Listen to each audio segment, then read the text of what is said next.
to give you some benchmarks on what do these pay. So the OEM average there is the average W-2 earnings from last year. So these are real numbers. They're not old. They're as current as they can be. So a welder coming out of a one-year diploma program here at WITC is going to start at about $17. They're going to average nearly $54,000. If you look at the top 25%, almost $67,000. Look at a fabricator. $54,000, $70,000 top tier. Machinist, $58,350.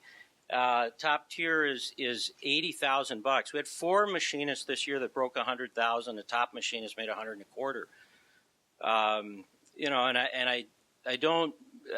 When I think about how do you break a cycle of poverty, the person, the 29-year-old kid from Knapp, grew up in the mobile home park, and I'm not implying anything there other than I don't think they had a lot of resources, was the one that hit $125,000. There are incredible opportunities.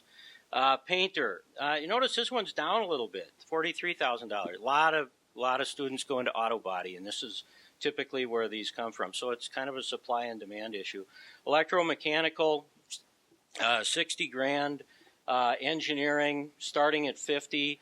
70 in 3 years, easily over 100 in relatively short order.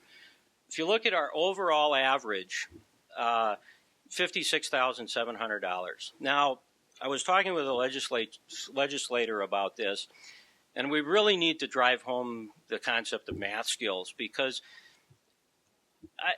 he and I were usually legislative meetings go really well, and you really work hard to be congeal or polite and so on, and he made a comment about, well, the reason that number is so high is because my salary is so high, and I couldn't help it.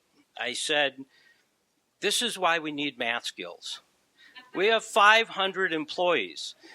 To move that number $1,000 would take a $500,000 increase in my wages.